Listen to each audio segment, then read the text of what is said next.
Yo, yo, yo, welcome to another edition of the Geeky Bros Podcast. I am just Darcy. And this is Big Geek Umar. How you doing today, bro? Oh, it's another Friday. Pretty good. Long weeks. You know how it is. Fair. And for all of you joining us, yes, you can see that Tactix is not joining us today because he is celebrating a nice anniversary with his partner. So we wish him and his partner the best and hope they're having a fantastic night. But as for the two of us, we shall continue with the show and also be, I mean, I found it hilarious that we were starting to struggle to decide what to put on the agenda because we have just so much. But now, uh, let's say that my bros in our group chat have made statements, be like, "Bro, chill." With With the volume of things. uh, Life is difficult. We got a lot of work to do. yes, we all have a lot of work to do. I may be inundating with all the updates that are happening as they come, but to be fair, because of the writer strike and because of how things were scheduled after the writer strike was resolved, we found out a couple of months ago that June was going to be a heavy month. However, the reality of how heavy June has been is, yeah, Yeah. So I thought of a random joke. I'm like, when you said that, I was just like, I was thinking of a person named June. And my brain just went there. So that was my facial expression. fair, fair. But yeah, so we are going to jump into our topics because we have quite a bit. And please feel free to like, favorite, and subscribe. For those of you who are new and watching us while we're not live, please check the description please check our descriptions for the timestamps for our topics, so you can go directly to the areas or to the topics that you are interested in. So, first topic of the evening has to do with something that I had no idea was on the horizon. Apparently, Warner Brothers has released a trailer, a very brief trailer for the animated two-part remake of Watchmen. So, for those of you who don't know, Watchmen was a graphic novel, a comic book that took place. It was written by Alan Moore. I'm just going to find out when it was released. It was from 1986 to 1987. So, I was 3. So, this is a fairly old graphic novel. And what has happened now is that we have had an adaptation that was taken care of by Zack Snyder in 2009. And then they made a fantastic animated, live action television 1-season sequel. It was not the same, but was it wasn't a remake, but it also wasn't a sequel. It was kind of a middle of the two. It's kind of it's a very well told story, and that's all that I knew about it. But then we found out the other day that they are actually going to be releasing a 2-part animated film. Part 1, part 2 that are going to be released in 2025. Now, the trailer of it dropped yesterday, and it's the same animation style as What If. So, Yep. I You're not a fan of the animation style at all, are you? No, I'm not. I will say that I very rarely find the CG animation style to my liking. You have to really make me like it, and most of the time that comes from content. I remember, even anime, for example, when they do CGI anime, very rarely do I actually like it. I would say, I can count Blue Eyed Samurai, uh, Asian, or Asian, Which samurai? Blue Eye Blue. I thought you said that one, but I wasn't sure. I want to make sure. I thought you said blue light, and I was like, I don't know this one, but Blue blue Eye. eye was good. Yes, Blue Eye was good. I was surprised with how much I enjoyed that, given the animation style. Ajin was also another one. That was the one where like it's like immortals. Yeah, that one I don't know if it's. I think the story was just so good because I don't think the animation was solid. I think it was just that the story was so good it won you Yes. over. Yes. And I would say you tried to get me into Knights of Sidonia. And I unfortunately that didn't grip me as much. But then again, I only watched 2 episodes and I just like the animation style bothered me, and then I just didn't continue with it. So Oh, I forgot about Knights of Sidonia. Sorry, I was like, I was just googling and I was like, what is that? Yeah, that was see that one intrigued me. I know I'm going off topic, but please. using photosynthesis or having people who could choose their gender when they find their love interest was just a fascinating concept that I was just like, where is this going? And then it didn't go anywhere. Moving on. Just quickly want to say, hey Courtney, thank you for joining us. And so yeah, so anyway, so I have watched both seasons of What If. I will say that while I enjoy What If, I can't say that the animation style is like what brings me to it. It's usually the voice acting and the story, and Chadwick Boseman's last performance. Um, Courtney saying Treasure Planet did the best CGI integration in 2D animation of all time, in her opinion. Never saw Treasure Planet, but have you seen Treasure Planet? No, I don't think so. I mean, I it's like I feel like that name should mean something to me, but Oh yes, I haven't seen it, but I saw bits and pieces of it at a friend's house because they had it on for kids. So what little I saw, I will say that yes, it was actually a good combination of CGI and 2D. Uh, According to saying you got to watch it, put it on the list. Heartwarming story of a boy finding his way when his father leaves. ooh, good pitch. Oh, Yeah, that is a solid pitch. I'm definitely going to get into that. Anyway, so with Watchmen, first of all, I feel there was enough adaptations of this story. I didn't think we needed another like adaptation. This is not going to be like its sequel the way that the live action series was on HBO. This is going to be a like complete adaptation of the graphic novel. Apparently, it's going to be as close to the graphic novel as because like the movie by Zack Snyder took some liberties, had some changes, kept out like a lot of the more negative aspects of the content. Seems like they're going to just remake the whole thing just in the CGI format or in the animated format and just split it up into 2 movies. It's the perfect medium to do that. I guess I don't see a need for this. This feels like a bit of a waste. Because like a lot of people enjoyed Zack Snyder. I enjoyed the Zack Snyder version.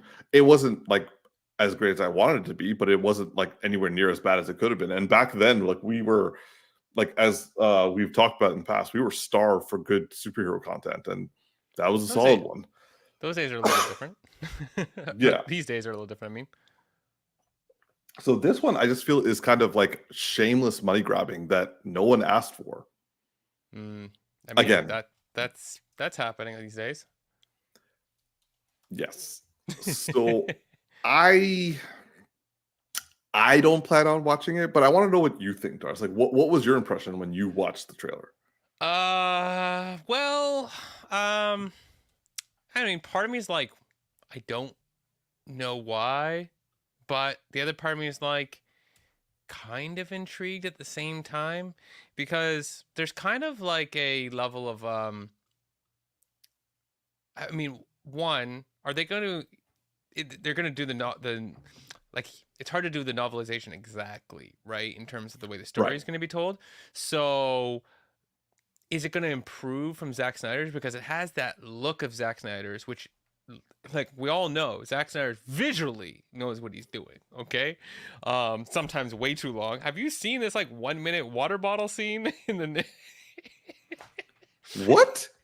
He did slow motion that much that it was a 1 minute water ball scene. Yeah, I don't know if it was a full 1 minute, but it was at least 30 seconds. It was just the guy drinking water in his new movie. I saw it, and I was like, that was a point where I saw someone put on TikTok, but it was funny. That was the moment I decided to stop watching the second.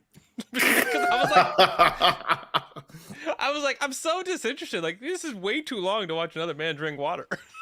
I don't need slow-mo for this. Like, it wasn't like he would like, oh, there's so many reasons I could see using slow-mo for water, but that's not it. But anyways, I'm intrigued by this because visually it's got that strong appeal, but I'm, and there's a part of me that thinks like it could be more interesting and more cohesive to understand. But it's a two-parter, right? Yeah. And how long is each? It's a two-parter film, right? Yes.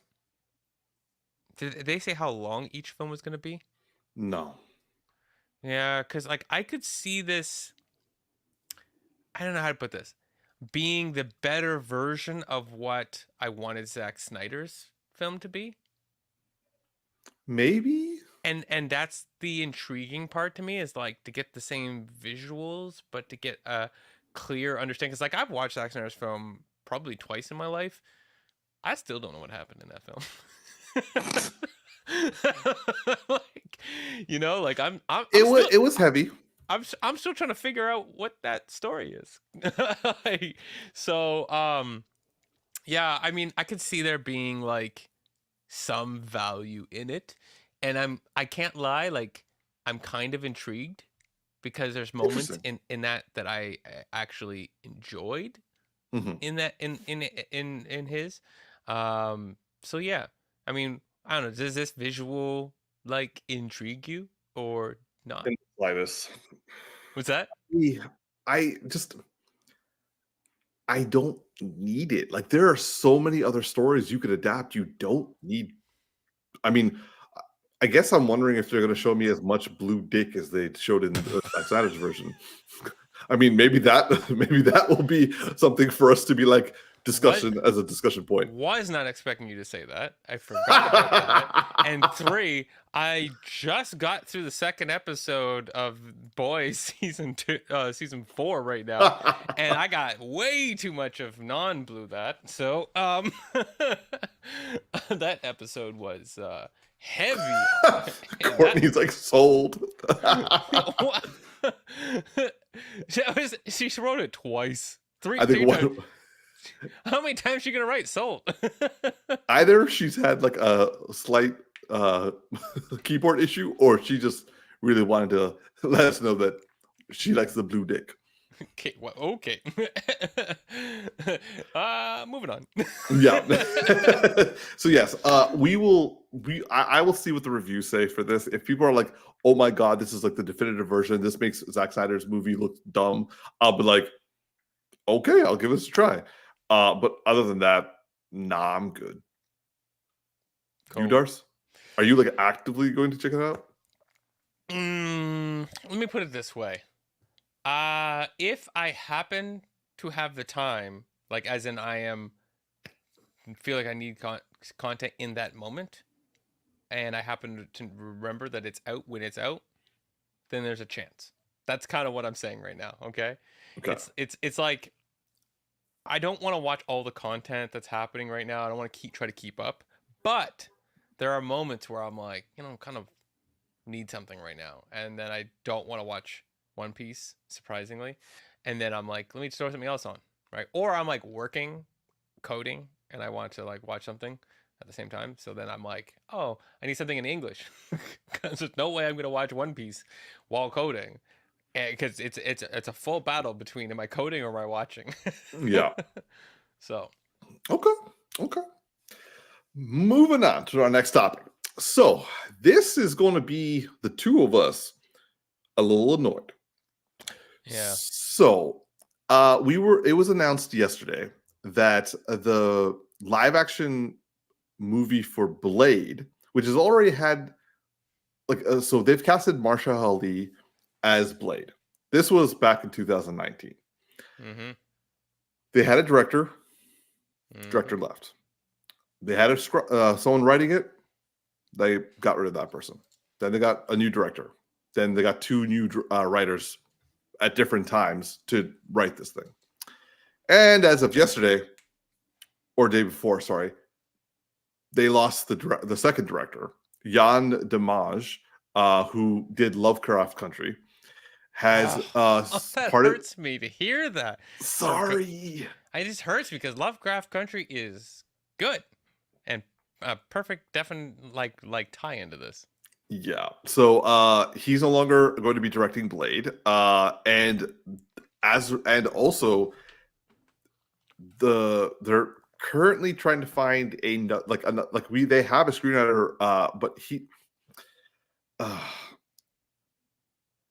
he's the guy who wrote the Fantastic Four. Which one? Like, not that helps. Yes, neither. But like the Fantastic Four was the first one. Yeah, I know. I was just trying to. Yeah. So they've had I think altogether they've had 5 writers trying to write this movie, and now they've lost 4 of them. They're keeping the one who did Fantastic Four. Good God. And now they've lost their second gained director, and are currently without a director. And Marvel's response to this was, Marvel Studios reportedly wants to get Blade right, and it's much more important than getting the film out.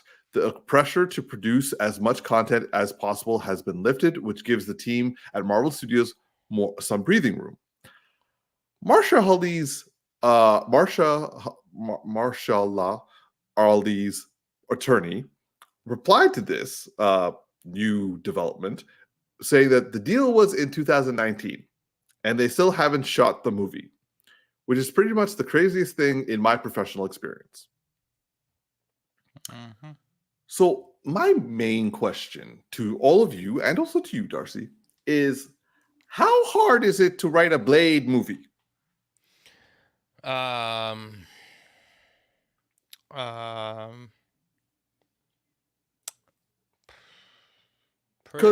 pretty damn impossible, apparently.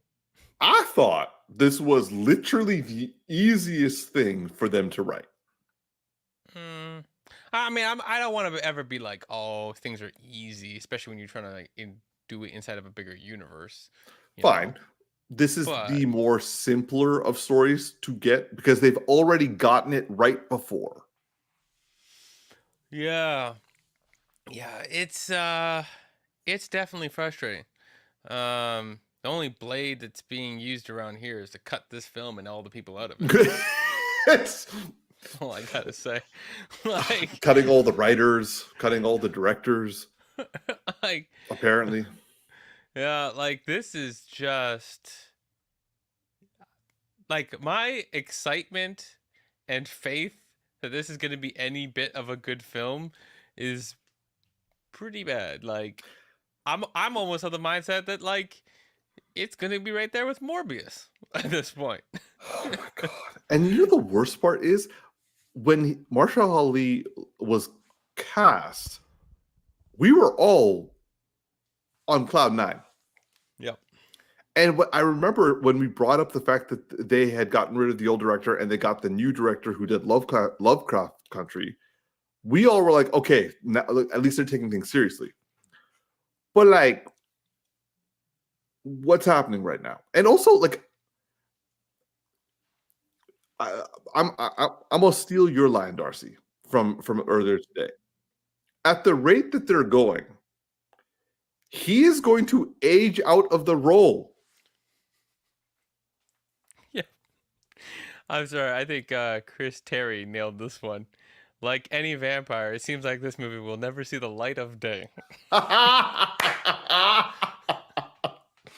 Yeah. Yep. That was well played. Well said, brother. Well said. Oh, and it's depressing how true that is. Oh, this is too bad the Daywalker won't make it. So I saw a few people's responses on Twitter that started to get like borderline conspiracy theory on this. It's like, oh, of course the Black film is the one that's not going to get made. I'm like, okay, they made Black Panther and Black Panther 2. Like, and one, the main actor died, and they still they got that movie out. So I don't think this is a racial issue. On the other hand, the fact that this is the most simplest storyline to at least repeat, like this was done well in the Spider-Man animated series. That was the first introduction I had to Blade. Then I found him in the comics. Then I watched Wesley Snipes 3 times, and each movie like 10 times each.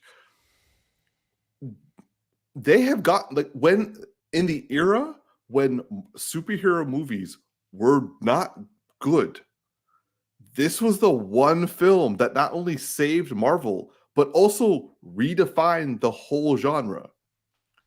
How can you not remake this easily? Or, sorry, fine, let's not say that making a film is easy. How are you not able to get this out? Yeah.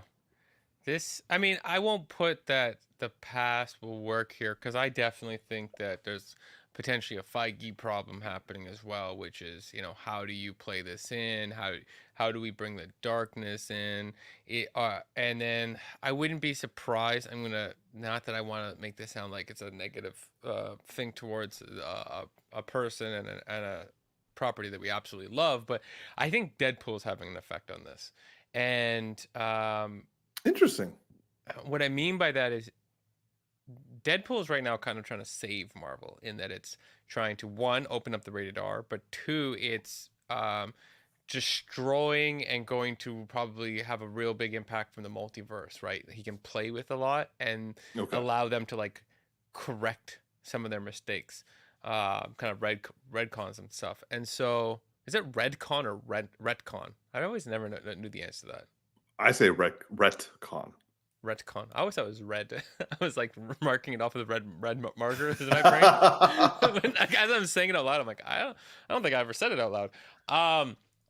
But yeah, as he's like trying to like fix stuff, I wouldn't be surprised if like, that could have some kind of impact. Like Feige's trying to like get this thing to line up with things that they're trying to change, and they had a direction that they wanted the darker part to go, or they want it to be a certain lightness, and then it's like constantly changing.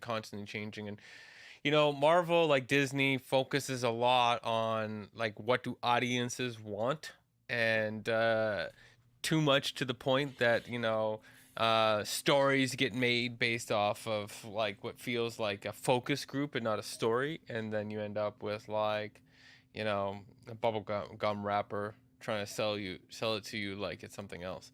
So I don't know, it's just, I'm sure that they've made more drafts of this film already than imaginable, and it's just not happening. It's just not happening because Marvel's got too many agendas. I mean that in the sense of like an agenda. You're right. Yeah.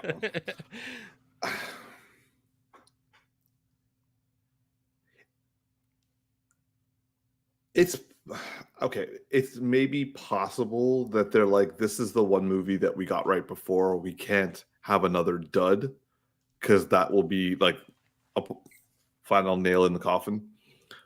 I'm not as good as Chris Tari on this one. Yeah, through the coffin, straight into the chest. Yeah. But of all the films that they have announced, this was the one that I thought would be one that would not have any troubles getting out. Because it'd be here by now. It would be like, this thing was announced before COVID. Let me ask you this. Like, it was announced in 2019, okay? Or the contract was signed. I don't know if it was announced exactly in 2019. But so they write this, right? How long is it going to take to write it from this point? Like, I'm assuming 6 months. 6 months. All right. So you got to write for 6 months. You got to go into pre-production. So like by the time those two things are done, let's say a year, then we're going to film it. And then 8 months on that front. And then got to animate it. I mean, at this point, they might be shifting their gears a little bit, and might be a little longer time frame. So we're looking at like 2 years. 2 years, right? At soonest, late 2025, likely early to mid 2026. Yeah. right? So let's just say it's early 2026, right? And it drops like February or something. Tries to be the next Deadpool in terms of like coming at an interesting time with a dark property, because it's the gamble property at this point, definitely, for Marvel. So that's 7 years. The man is literally almost a different decade from the point in which he, like,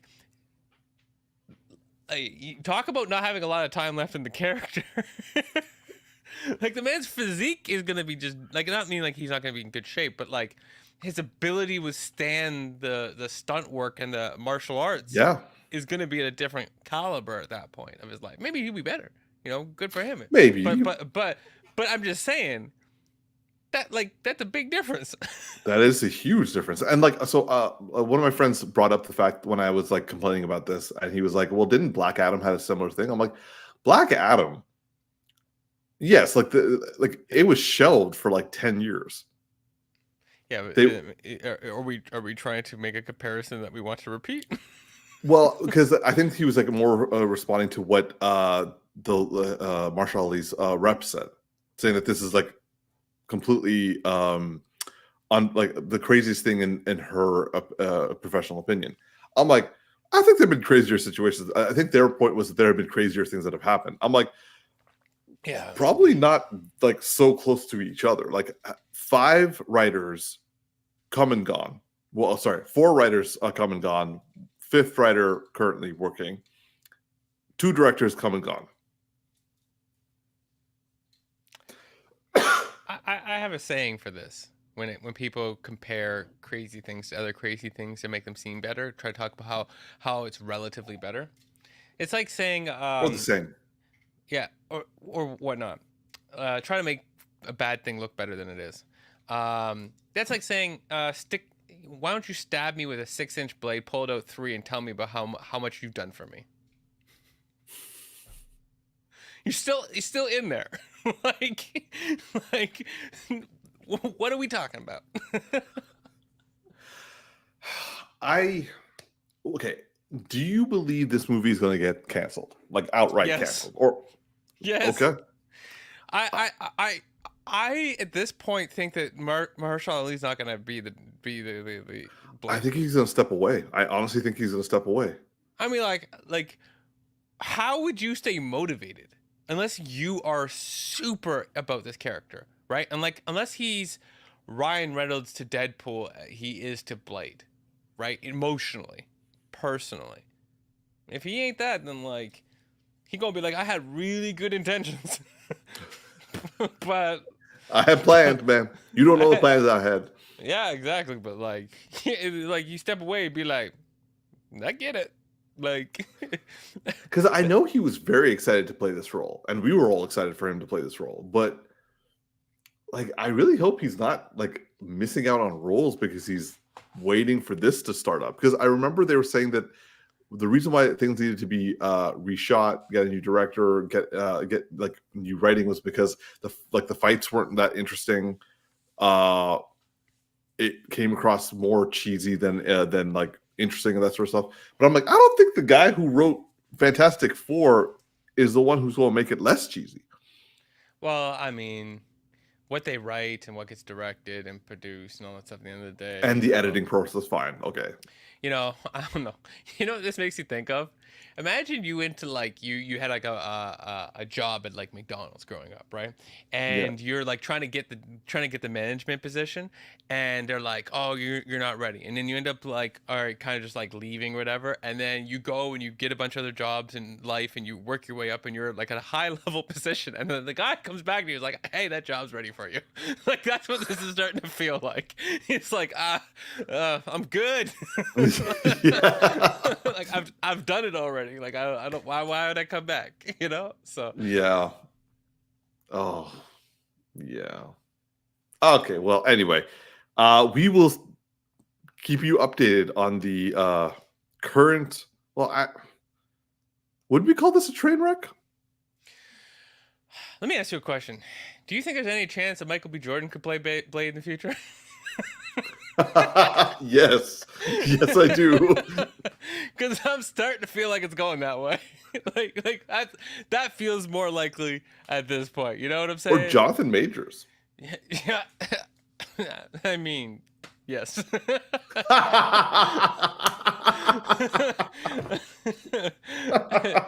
would tell you that. Yes. Sure. John Boyega, who actually is the most likely of the three people we just mentioned, but still. All right, so moving on to our next topic. Now, as of yesterday, or I say yesterday for me, The Boys season 4 has been released on Amazon Prime. And by the first 3 episodes of The Boys season 4 was released on Amazon Prime. It's going to go week by week after that. And one thing we also found out when the news of when the episodes dropped is that 2 things. One, The Boys is been renewed for season 5, and second, we were told that season 5 is going to be the final season of The Boys. So, I personally like that they're quitting while they're ahead. And actually, hold on. So Darcy, you said you've watched the first 2.5 episodes of The Boys, or the first 1.5? I have completed episode 1, episode 2, and I have 34 minutes left on episode 3. Okay. I was just looking because I'm preparing it for after the podcast when I eat and finish watching it. Fair enough. So, for those of you who actually, all right, I am not going to get into too much spoilers in terms of what has happened. I will talk as broadly as possible and as spoilery as I can, spoiler free as I can. Actually, yeah, this dropped yesterday, so there's no point in us getting into details. Darcy, I want to let you go first. What did you think of? I'm afraid, man. I'm afraid I want to say something, so I need some time to collect my thoughts. So, Darcy, what did you think of the first 2.5 episodes of The Boys season 4? They don't miss. They don't miss. They are consistent with their property. Yeah. It's absolutely fantastic. I also love that the octopus is back. I absolutely love this octopus. I don't remember. You know who's voicing her? Was she voiced before? I can't remember. I meant to rewatch season 3, but I didn't get around to. Season 3, but I didn't get around to doing it. But I was while she was speaking, I checked on Amazon's IMDb on the side. It's Tilda Swinton. Tilda Swinton, who's that again? The ancient one from Doctor Strange. That is absolutely amazing. Yes. Also, I won't say who, but there is a really big cameo at the very beginning of episode 2. A very, very big actor playing a ridiculously cheesy role. A movie inside of a movie. You know how in The Boys, for those who watch, they have TV shows and movies about themselves.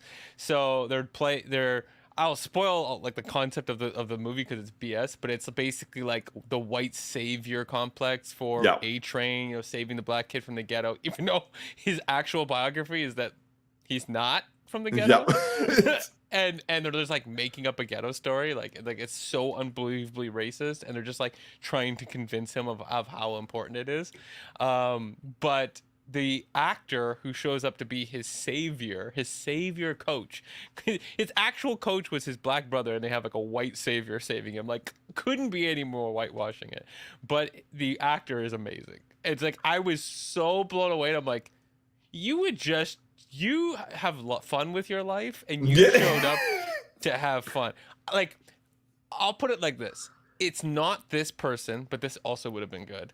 But it's when Bill Murray shows up in something, and you're just what? Why are you here? I literally burst out laughing the moment he stepped out of the car. I was I'm by myself. I'm it's funny. That's fine. I will keep laughing. You know what throws me off? So now Amazon Prime, unfortunately, they are putting advertisements in their streaming. So I'm watching it through Amazon Oh. Prime, and so in their episodes, they very clearly show you where it's going to happen, though, which I at least appreciate that. They have like a little like white little bar that shows you this is where the ad is, and it's basically like you watch it in 3 acts. So there's an ad between the acts, like literally 1/3, 1/3, 1/3, like is how it is. So and the ads that they're putting on, they're at least actually getting ads that are like kind of a little bit outlandish or pushing the envelope, not like grotesque, but like ads that are like a little bit like edgier, which goes well with the boys to the point that I almost think that the ads are ads inside the show at times, because I'm like, is this an ad? Because they like, are we watching the TV inside the boys universe, or am I watching the ad? Which that's the actual genius of it. So when the episode started, and I was kind of like looking at multiple things, I thought it was an ad, and I was like, "Why is he in an ad? Oh, this is in the show." Yeah. So it kind of threw me off. But yeah, this show has just been consistent, right? Like the way the story's going, it does feel like we're getting closer to a conclusion. It does feel like we're rolling towards things falling apart for everybody, both on the heroes and the villain side. And there's going to start to be consequences, and eventually we're going to lose some people. And, you know, but at the same time, like, the universe is so interesting. I'm interested in Homelander's journey now as much as I am interested in the boys' journey, if not almost kind of more at times. Like, and that's what's really good about the show is that, like, as much as like I want the boys to win, I don't care about them as much as I used to. I care about kind of just all the different stories. And right now I'm really intrigued by what's happening on the villain side. And there's a new character who's really smart being brought in, and I'm really intrigued by what they're going to do, how that's going to cause turmoil. And so yeah, like it's just consistent. It's enjoyable. I'm really intrigued to see how it's starting to come, I think, into the 3rd episode, but it hasn't really too much. But from the V show, what was it called? Gen V. Gen V, the plot of Gen V, how it's going to start coming in. And so, yeah, like, also Black Noir is just fantastic. Oh my God. Okay. All right. Okay. Thank you for going ahead, because now I know how to control myself in what I'm saying. I will agree with everything you're saying so far.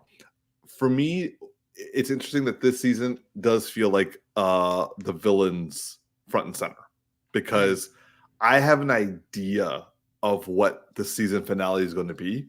I'm wondering if I can say it now and it'd be spoilery. Okay, I'm just going to say it. Hopefully, it's just a theory. I think the season's going to end with Homelander actually taking over America. Yeah, that'd be intriguing. A play on like the original with yeah. I mean, I'm game for it. Because there have been similar signs, but also the fact that like they actually brought up that the election that they're like is part of what's going on in the plot. They said January 6th. So I'm wondering if I'm not catching the significance. January 6th was the insurrection in America when like the Trump supporters attacked Congress. Oh, okay, cool. I don't keep dates like that in my head. fair enough. But like, so the fact that like the focus is on him, and also the character that you said, the intelligent character that you said that's been included. By the way, I thought she was going to be one type of character. She is really well written, like very well written. She is not some sort of like allegory. She's not an allegory. She's a nuanced, complicated, a little messed up character that is actually kind of scary. The thing I like about her is that, and what's the definition of an allegory?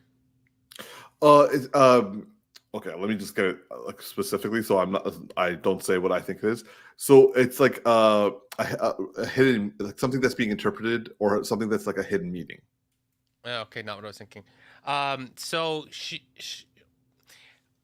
I'm trying to remember this term, but when she subverts expectations, and what I mean by that Yes. is that she looks like she's going to play simple, but in every which way that she doesn't, it's almost a commentary on the audience's brain, Hmm. right? Like it's like she's so smart that it's almost like she's smart enough that if she knew she was being watched, she's also playing us. It's kind Yeah. of like it's a kind of a weird mind thing. And so Kind of like a fourth wall break in terms of like how smart she is. it's like I feel like the writers, what they're doing is, okay, if this was a typical story at this point, this is what people would think about her, and then we're going to show you she's not that, or play with what your expectations are.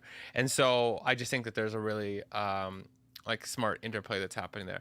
But yeah, I like where it's going with the villains being more front and center, and as much as like you're expecting at the very beginning of the show, superheroes are really bad, let's take them down.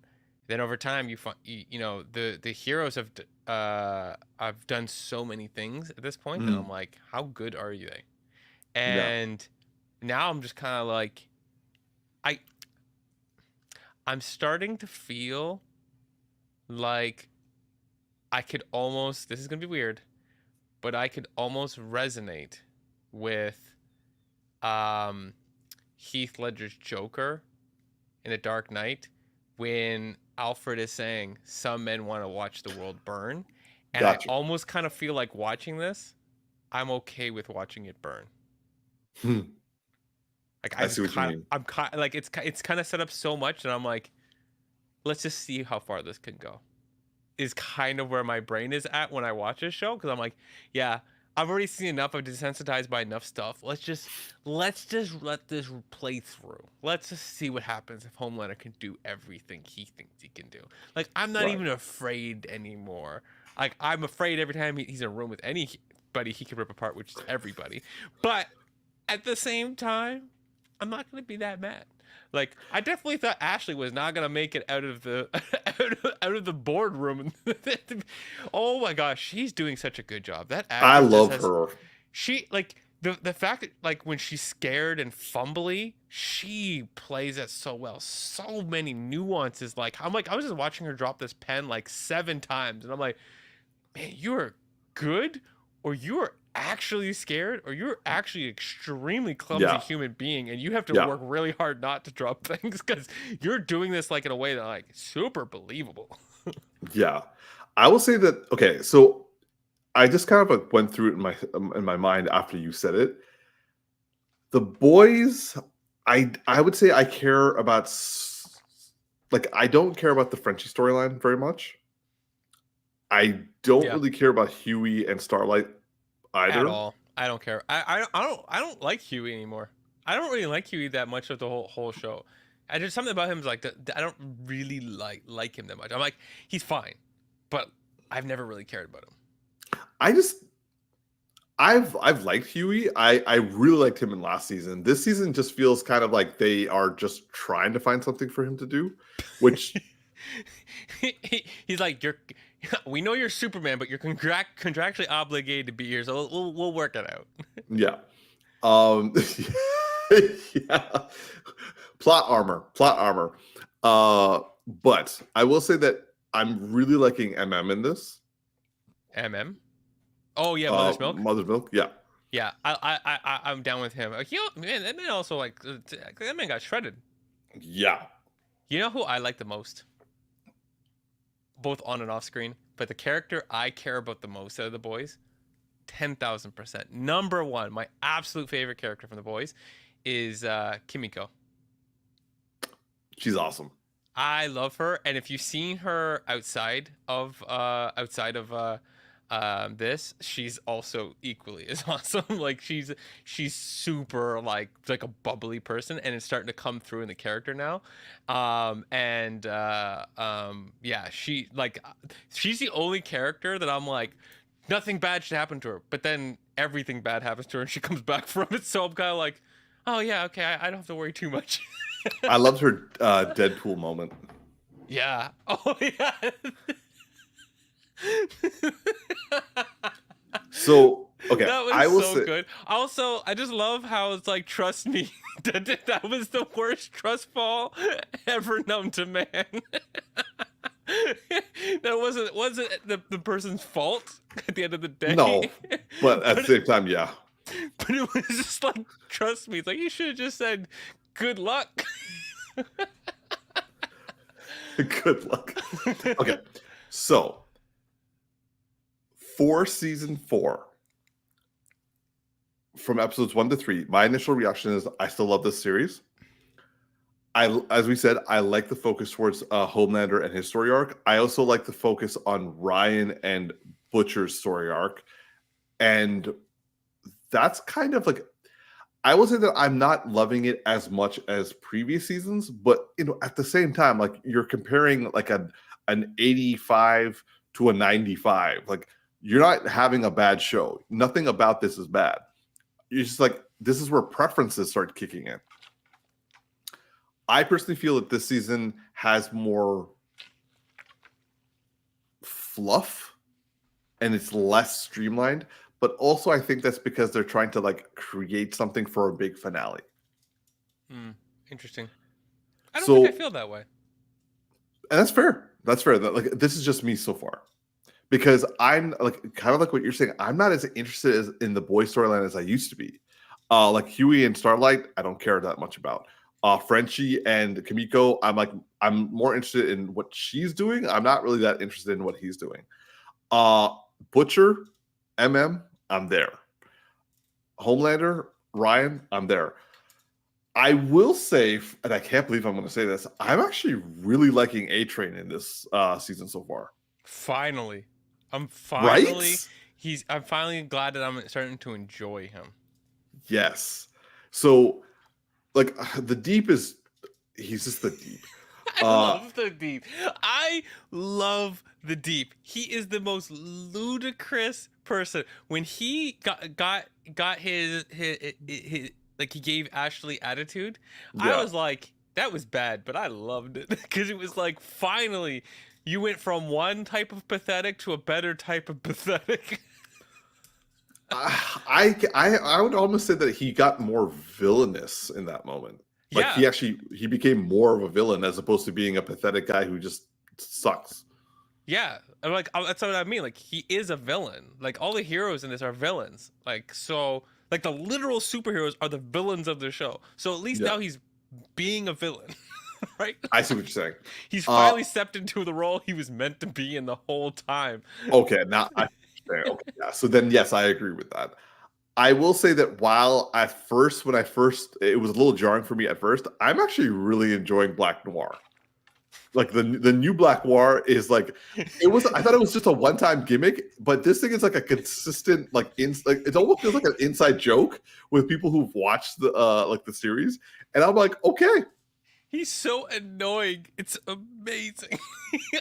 I'm not understanding this role. I need help with the direction. It's like, shut up and do nothing. And he doesn't understand what to do.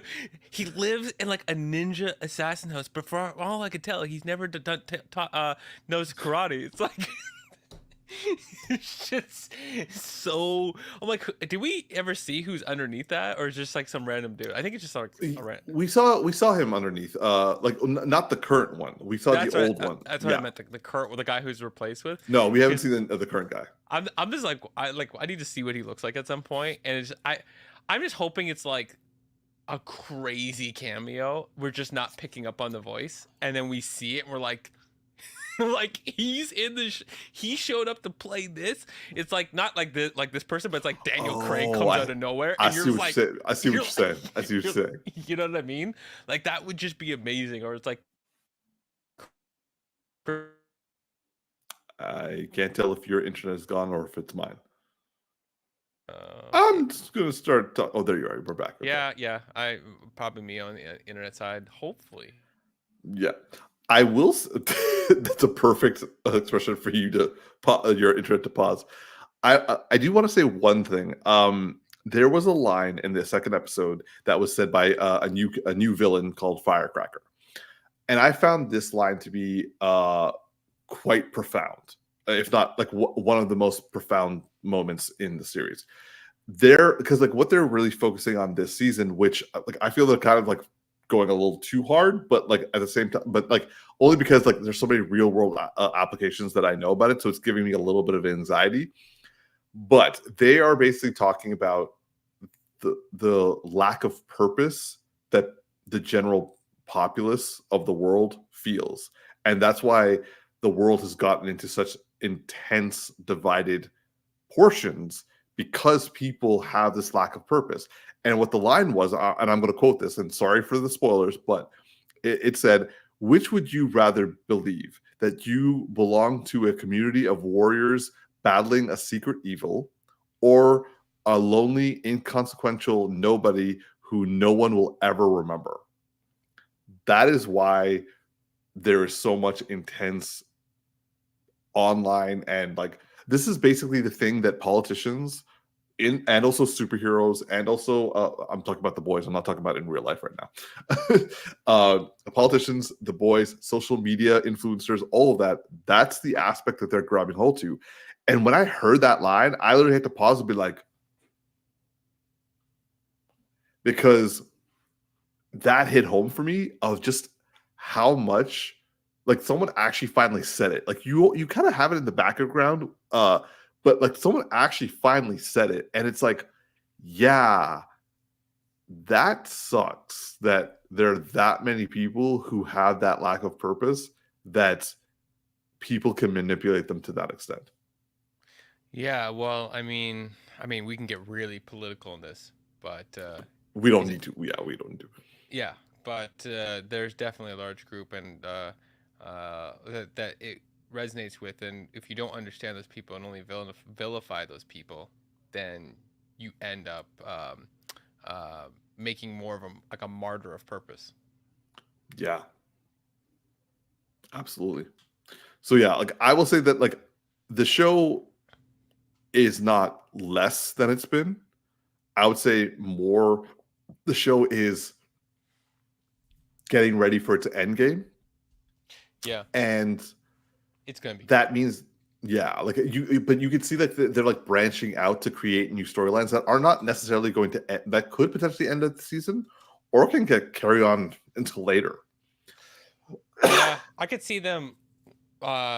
Couple things, yeah, building up for the end game, which is good to take a season to prepare for another season's end, versus like using one season to do it. Two, on the carrying forward, I mean, I could potentially see them wanting to do more spin-off stuff, if there's more in the universe. I'm not saying it's needed. I'm just saying, like, if you're right about them branching storylines, maybe there's something else that they want to do. Maybe there's like a post what happens at the end of The Boys is another thing they want to do in the general universe, but they don't want to like exhaust the use of these particular actors and characters, and it gets boring. But maybe there's still more in the world that is good for exploration. They are getting older, and also they're bringing that up about how everyone is getting older too. So like it's like, because like we know that they're going to do a second season of Gen V, and that has to be prepped somewhere in between this season and the final season. Yeah, or it's not, or the second. Or this, I think Darcy was going to say, or the second season of Gen V is going to be the. Okay, he's back now. He can say it himself. Whatever's the consequence of the finale could end up being also what the second season of Gen V is about. That could be another way. If you want to extend things with new characters off of the world. Yeah, that's true. Okay, so nonetheless, I will say the initial thoughts of The Boys season 4 is it's still good. Keep watching. You are going to be surprised with how much you are generally going to be surprised with what does happen, and also what areas of focus will grab your attention. So, moving on to our last topic, which is going to be, I mean, most of it's going to be a big rant from my part, because Darcy has not watched this series. But at the same time, I'm kind of hoping that Darcy and I will have a discussion about my rant, because let's just say this controversy is way too big, at least on my social media, for me not to at least talk about it a little bit. So this is in regards to the Star Wars live action series called The Acolyte. Now, we have followed the announcements, the trailers, and the initial, like the early reviews, and also what I thought of the initial 2 episodes. After all of that, Darcy was like, nah, I'm not gonna watch it, which is fair. This is not me going to be trying to be like, get him to, you got to watch it, or be like, yo, you're wrong for not watching it, or thank God you're not watching it. This is going to be like, yo, Darcy, let me tell you what happened in this last season, because this last episode, which is episode 3 that came out earlier this week.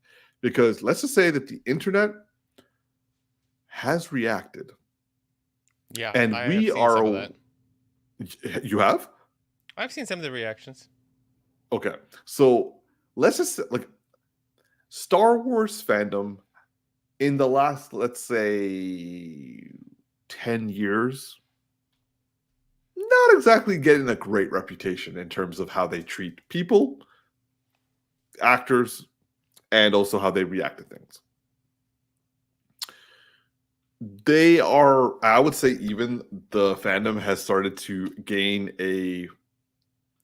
there's a stereotype that Star Wars fandom is actually racist and bigoted and homophobic. I will say that that's probably a minority of the group, but let's just say that's a very loud minority. And as a result, other fan bases are saying, "Hey, we're not as bad as Star Wars fans." And I'm like, "Oh, I don't like that."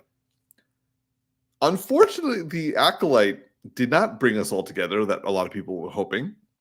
In fact, I would say it has done the opposite and has highlighted it a little bit. So, Darcy, just for someone, and also for all our viewers who are not watching The Acolyte and don't plan on watching The Acolyte, I will say probably stop watching right now, because we're going to start going to spoilers of episode 3. I'm already ahead then.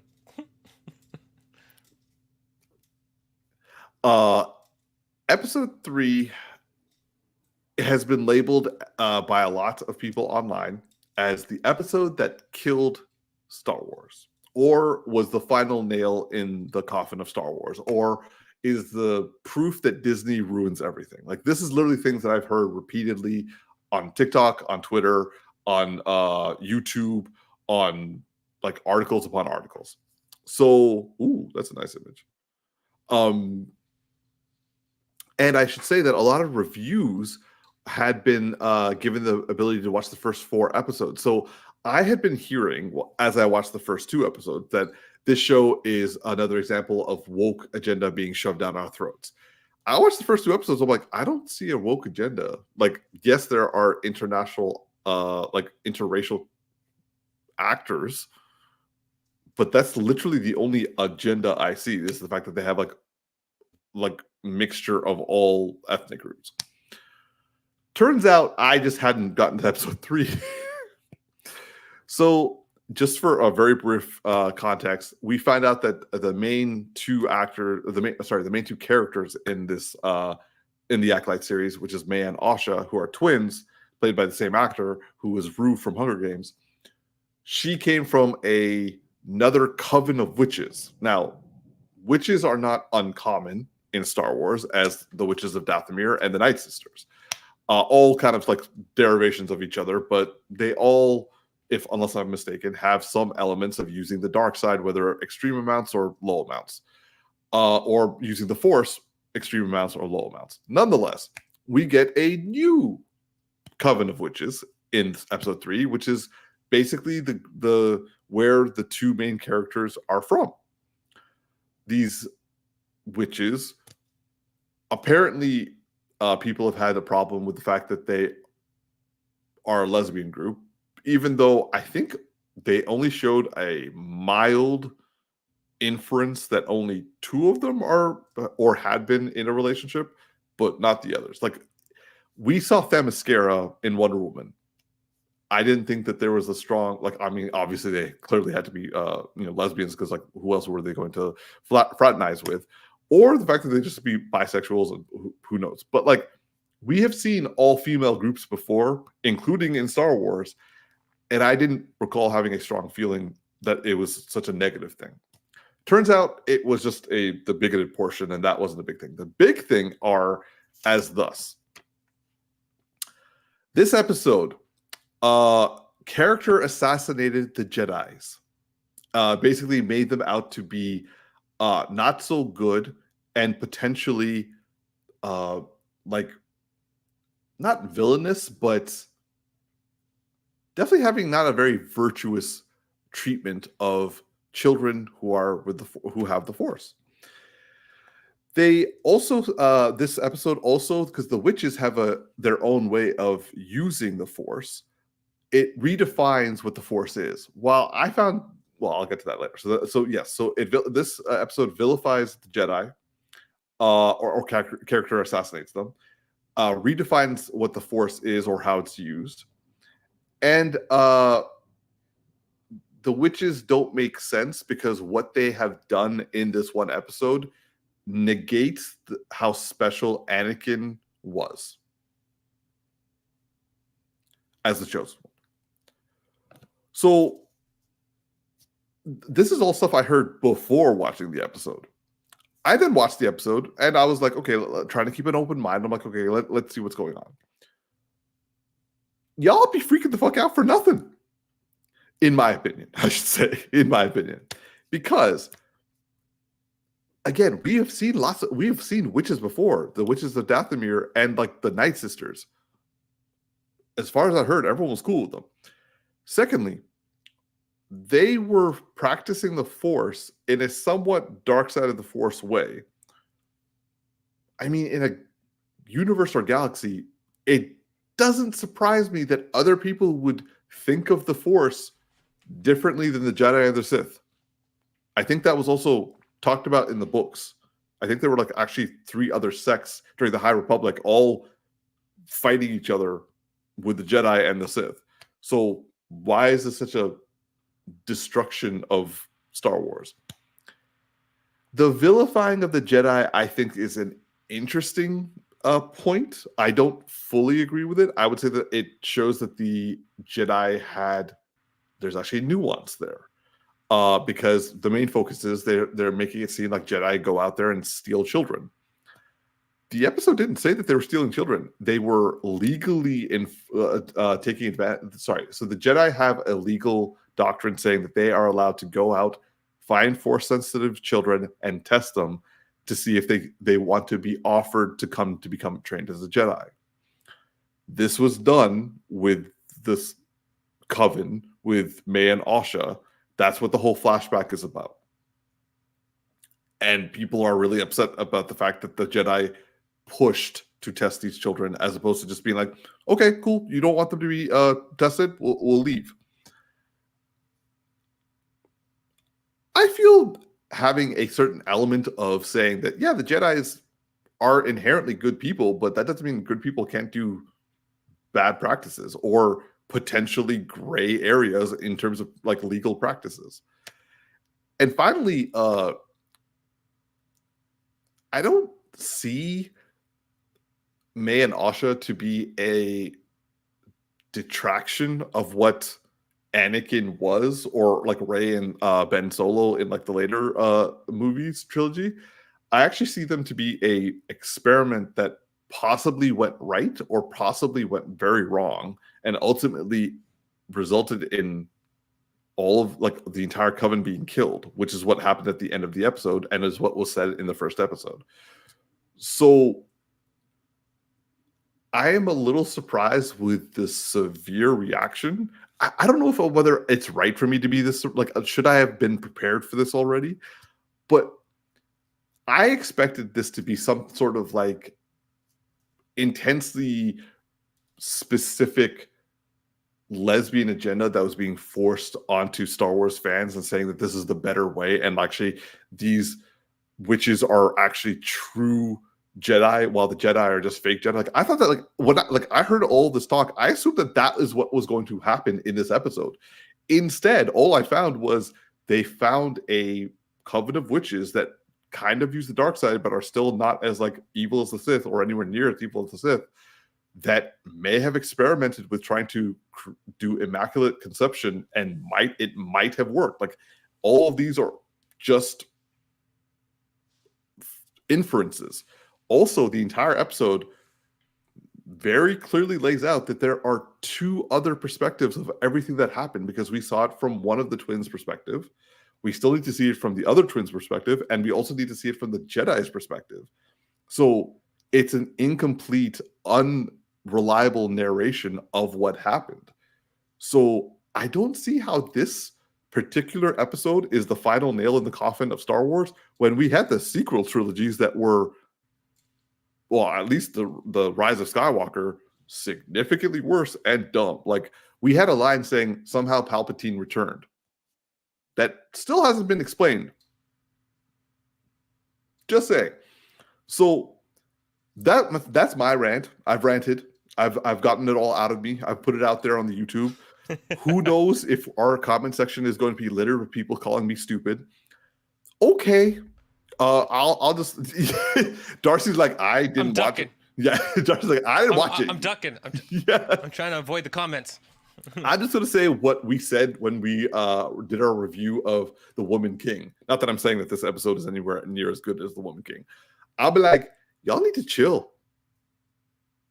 Like, just chill. There was possibly a couple of subtle agendas that were shoved into this. I don't think it was even shoved. I think it just was there. But if you want to say it was shoved, fine. It was shoved in there. But at the same and I can see how you could people can be upset at the fact that this episode did not show the Jedi in a great light. But to be fair, we've seen the Clone Wars. We've seen the prequel trilogies. They have also not shown the Jedi in a perfect light either. So why is this episode pissing you off so much? I can see that the narrative is a bit boring. Maybe the acting is a bit stiff. There are some plot holes, yes, but it's Star Wars. They had to make Star Wars Rogue One, the movie, to close one plot hole from the original trilogy. So let's just say plot holes is not a new thing in Star Wars. Anyway, y'all need to chill the fuck out. This is a fine series. It's not a terrible series. It's not a fantastic series. It's just like, I think it's just above a meh. I mean, I'm not going to try to sell this to Darcy because, oh, Darcy, hey, I know you're really busy, but let's watch this just above meh story. I mean, a lot of people I've seen that I've seen their commentary is that they do find this very boring, and yeah, some people they have a limited view on like the overall universe, but really any universe of any large, massive size of information, everyone's going to have a limited view. So yes. That's always going to be the case. But there is this argument that I'm hearing that how do I articulate this? So I was watching a commentary of somebody, what's his name? He's an actor who's played a character, a very big character in the Star Wars video games. And he really, really knows his Star Wars stuff. Is it the dude who, the guy who voiced Darth Maul? No. Is he the guy who has the two lightsaber? Yeah, he has two lightsabers. White dude, not Darth Maul. No. He voiced Darth Maul in Rebels. Oh yeah, no, he did do that. Yeah. Sorry, I was just thinking. I know who you're talking about. His name is Sam Witwer. Yeah. So he made a really good comment about the difference between the prequel and the sequel series, and he was making this argument that he also kind of likes the prequels, but he's like, the thing that he felt was different about them is that the prequels are philosophically in line with the original trilogy. I mean, kind of given because it was same writer. Same writer.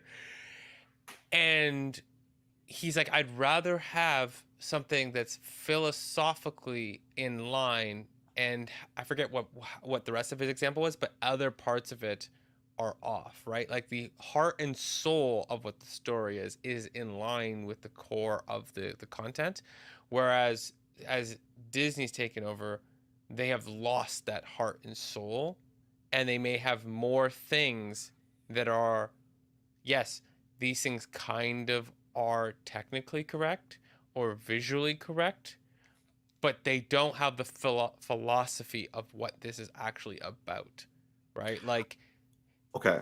I haven't felt, and even in the sequels, it didn't feel this way, that the characters like Layla, is it Leia? Sorry.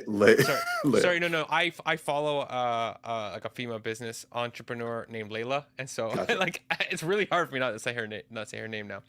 But Leia or Padme, like I haven't felt characters who feel that strong and powerful in like the political context, and made me feel the way that they made me feel about that part of Star Wars, right? Like there's the part of Star Wars that is the Force and the lightsaber and the fight and the like, how do we get out of this sandworm situation? Like there's that part of it. But then there's the part of like the Clone Wars really highlighted, which is the political philosophical debate that happens. And you're gonna love Andor. Yeah, and at some point.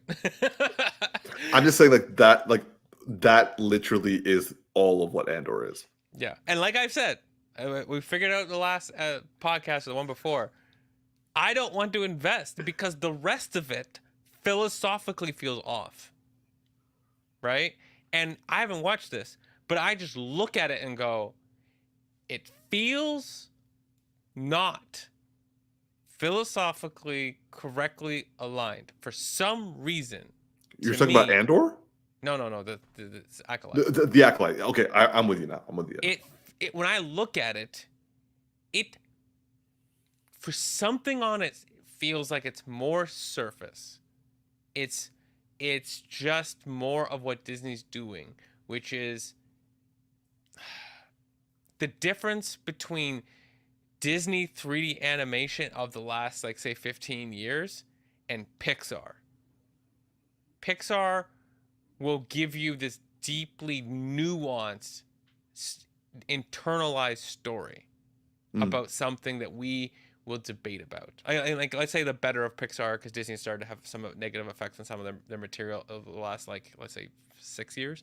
But, like, Pixar as a whole, and then some of the Disney stuff ends up feeling like outside of being a child, there is no more depth to it. Right? Like what a child grasps is the same thing an adult grasps, and there's no extra layer. But like when you watch Up at 5 years old and you rewatch Up at 25 years old, that's a very different story. Right? Yeah. There is so many more extra layers for you to deeply understand. You're taking away something different. Yeah. And when I look at this stuff, I just don't feel it. It just doesn't present properly. And so his point for me really kind of went home, which is like, I don't think it's philosophically aligned with what supposed to be. And I saw, and I don't know if it's true, it's one of these TikToks you're swiping through, but somebody said what George Lucas, right? All the names are in my head, in my brain are George Lucas is correct.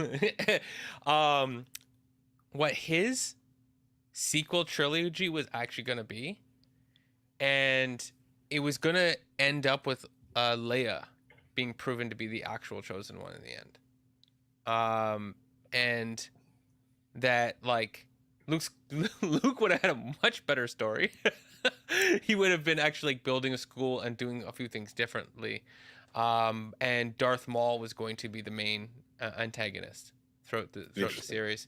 And if I can find the TikTok again, I'll send it to you. But I was like, just when I like looked at it, I was like, yeah. And the fact that like Leia was going to be this really important, like more chosen one, like what does that mean? Does that mean that she has more force, or her use of the force is not overt and it's subvert, and it's a way in which everything of the force that we've seen is more overt, like it's on camera, but her use of the force is never seen. But that's what makes her this super powerful person, and has given her the ability to sway people, for instance, let's say politically and philosophically. And maybe that's why, her, and like, I don't know, I'm thinking about Padme too, but like people like that have had the impact that they've had, right? Mhm. Maybe there's something there. And so I'm just way more intrigued by that than what we've gotten so far, which is like a repetition of the original trilogy for the sequel. Is like copy and paste, put new people in place, and it's just like everything I'm seeing just doesn't. It's missing something.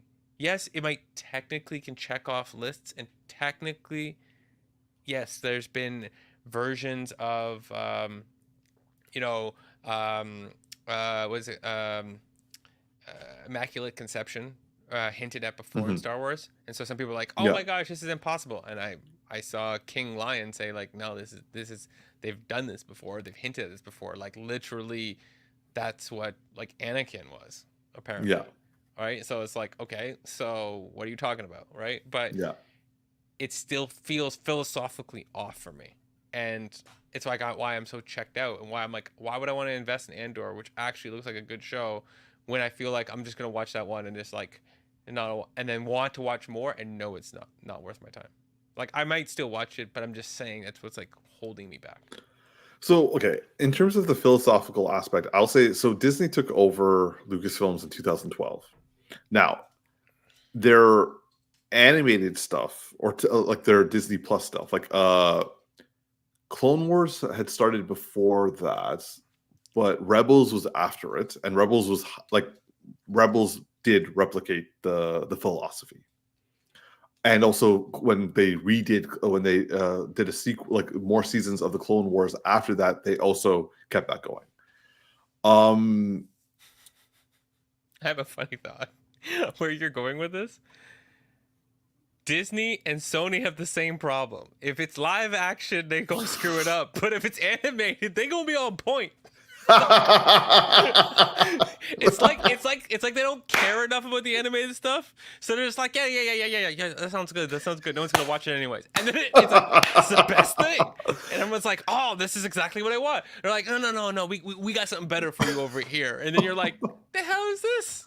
It's like this is your like. I'm trying to use a different word than agenda because it has a different meaning now. But like, Right. this is your like Vision. your objective to Right. do these things and put Star Wars into that objective instead of making Star Wars what it needs to be. Okay, and that's fair. Like changing Star Wars in order to fit any kind of perspective, agenda, or like objective What is they think is going to make money. What they think right. the people want from what feels like a focus group, and say, okay, the people say they like this right now. Let's push Star Wars into that. And you're like, no. And okay, so in terms of the live action stuff, leaving aside the train wreck of the sequel trilogy, which was a whole other problem, but like with the Mandalorian, we got 2.5 seasons of like the spirit of Star Wars. The Book of Boba Fett was kind of like that was just Disney in my opinion. That's not what that guy signed up for. No. Obi-Wan Kenobi it had one amazing episode though. Boba Fett had one amazing episode to do nothing with nothing to do with him. Nothing to do with him. No. Oh no, that one was good too. I actually know there was one that was good with him. It was the one where he ended up like living with the Sand People and like. Yes, that was a good episode. It was a great episode. It like went nowhere with it, but it was like it. That when I watched the episode, you heard me say in the podcast before. I wish that whole season was that episode. Like they just flushed it out because that I watched it. And I'm like, damn, that's a story I could watch more of. Yeah. Obi-Wan Kenobi had the spirit of Star Wars. It was just limited to the fact that they couldn't really go deep into it because otherwise it would change canon. Okay. I feel, and based off what you've said, I think Andor is both the feel of what Star Wars is and also has very good writing and acting and directing. Now, yes, it's only one season and we have to wait until second season. I think it's coming out like next year. So like if you don't want to like have to wait that long, just wait. Like you've got another year. You don't have to rush it. I mean, Ahsoka, it's the best chance for me to watch it because then I can like binge at least multiple pieces of it if I like it. Yeah. Ahsoka was just so frustrating where it almost had the feel of Star Wars, but was just written so poorly.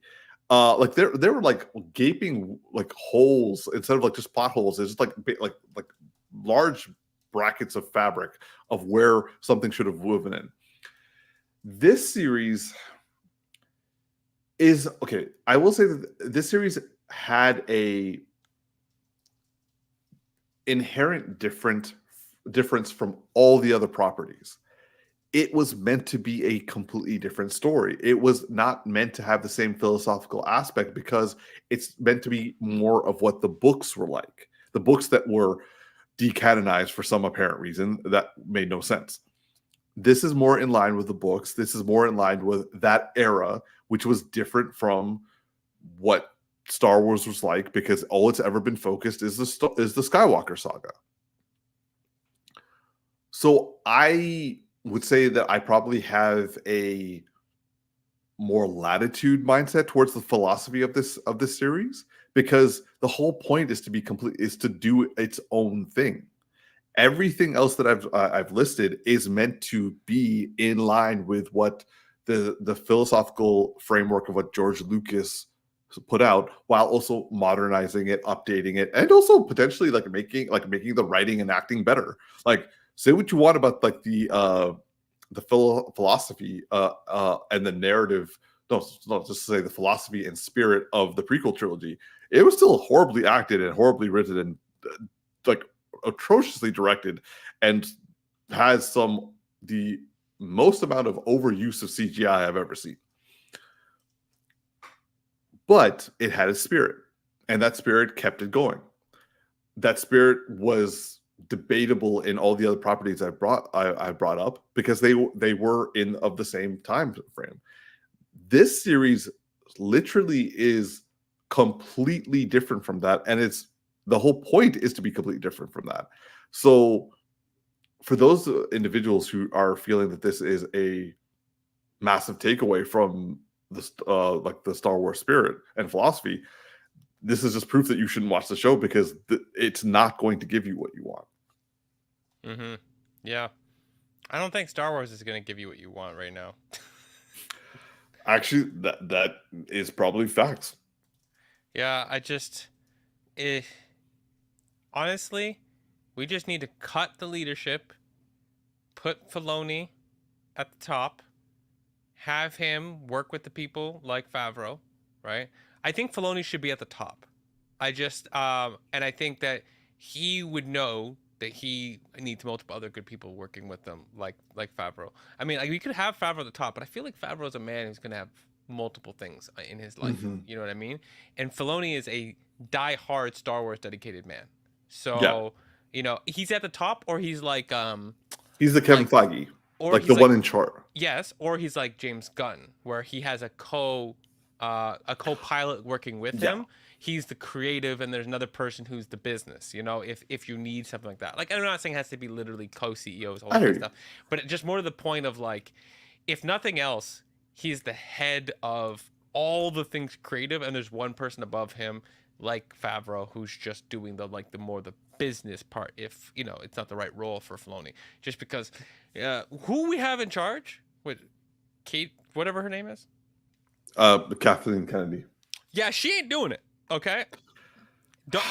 You don't be like, oh, don't be a hater. No. I will not defend Kathleen Kennedy. That woman decanonized the books, and then later on, when she was getting yelled at for the sequel trilogy being a stupid narrative, she was like, "We don't have anything to adapt." I'm like, "What?" Also, it was her idea to build a trilogy one movie at a time and also get 3 different directors and writers per film. What did you think was going to happen? The thing is, there's so many like good Star Wars content from both video games and from fan fiction. Started on that. That like they could have just started somewhere else, right? Like literally, the video games would be like, because you go back to 2012, right? Like we didn't have all the video games we have now, but like some of the old, I think Old Republic, was that out at that point? Like Star Wars Old Republic game. When did that come out? 2011. So just before. So just before. So like, and people wanted that to be adapted. Do you remember the shorts that they had for those games? Yeah, I remember seeing 3D stuff and be like, that looks amazing. I absolutely want that. That fight is absolutely phenomenal. It's like, but not even the fights. They had scenes where like there was actual nuance and like they were showing you through expressions and like the use of the Force and like people having like different expressions. These are CGI video game shorts that are having more thematic, dramatic expressions than anything we've got from the sequel trilogy. Oh, sorry. Yeah. So I mean, they should have just started there instead of screwing up consistently. Because at least if you screwed up with the Old Republic, yeah, people would have been upset, but it would have been, you wouldn't have messed up the same. You wouldn't have been so glaringly obvious. Like people would have given you more room for messing up. Is basically what I'm getting. You have more room to fail a little bit. So, yeah. Yeah, I just.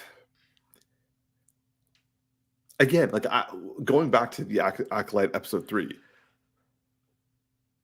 I was literally watching it and was confused because I kept waiting for something to happen or something or things to happen throughout the episode that would make it like supremely offensive or that would like momentarily I was like, wait, are they redefining what the Force is? It's like, oh no, they're just saying that this is what the person like this particular. And okay, so just a quick thing. My partner has never watched Star Wars ever. Like before we watched the series, I basically said this is what the name of the good side is the Jedi, and the name of the bad side is the Sith. Like that's just completely no knowledge whatsoever. She watched the first 3 episodes and she's enjoying it. So obviously, someone who has no concept of what Star Wars is would find it enjoyable. She does have some like questions, but like, why do they do this? Why do they do this?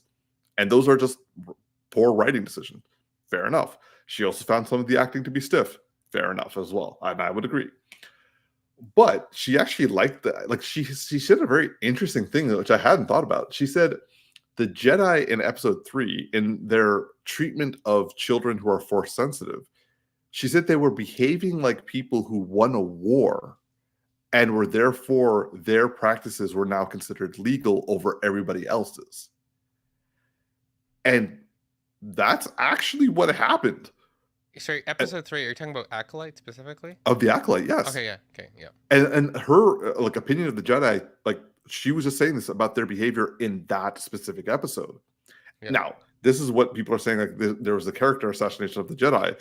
When really, I'm like, well, they were taking kids in the prequels.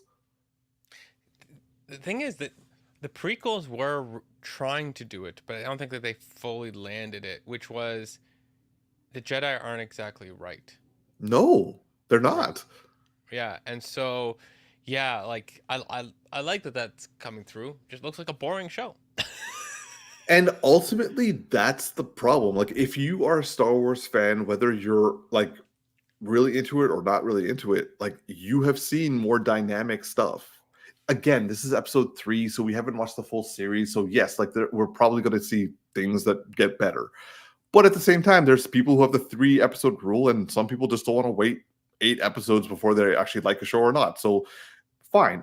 I will say this is maybe not for you. And I'm okay. Like, I don't mean to defend the series. Like, oh my God, you guys are like attacking this. Like, this ain't Andor. Hell, it's even not even the Mandalorian. I would say it's like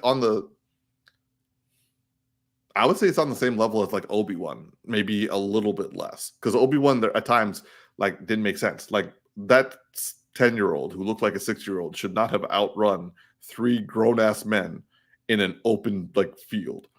And also the fact that Leia doesn't really remember Obi-Wan. Like, anyway, the fact that I feel I have to defend this series is like I'm defending something I don't care that much about, but at the same time, I'm like, I don't want people to just like go around telling that this episode it like killed the spirit of Star Wars, when really all it's doing is telling it's a completely new story in a completely new age, in a completely different galaxy, or in the same galaxy, just in a different climate from like a couple centuries earlier. So they're trying to set their own tone. Cool. You don't like it? Okay, let's move on. Yes, people's responses are overtly, like they're too much. But the thing is one, stop fighting and defending it because it ain't good. But two, I think it's more that people overall are unhappy with the pattern that Disney has displayed with Star Wars.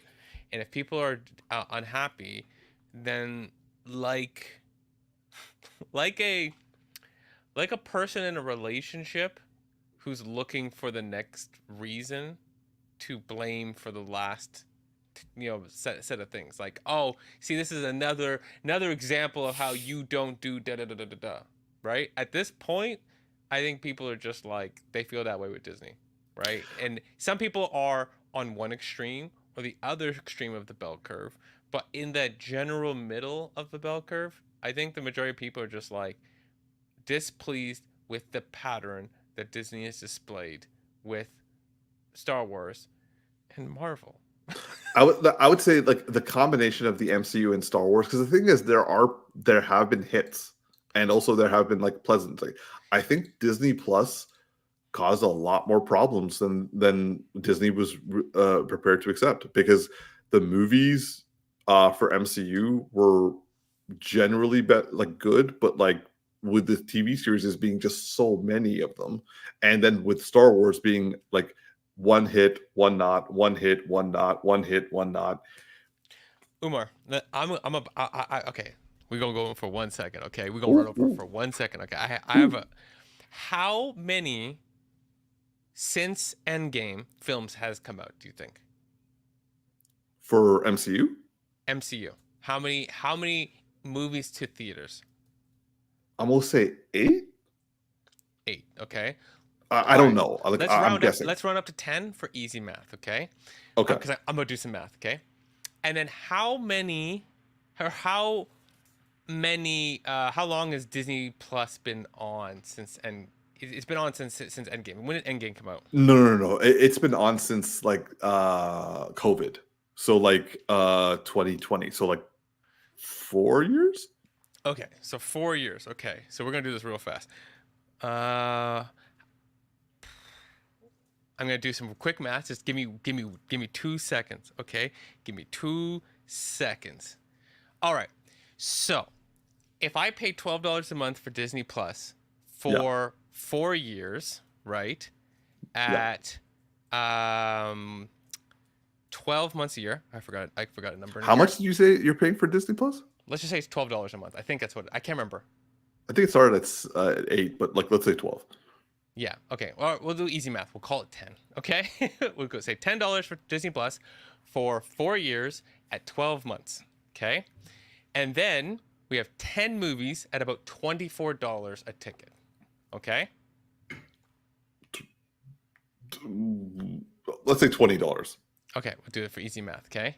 Now, of all of the properties that you've watched, how many of the 10 movies, arguably, do you think you've really loved? 7. You've loved 7 of all the movies that have come out since then. You've really I remember disliking less than I liked.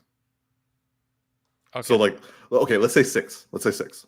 Okay, you like 6. Okay. Yeah. And of the Disney Plus stuff, how much do you think you liked? This is for MCU or for Disney? For Lucasfilms.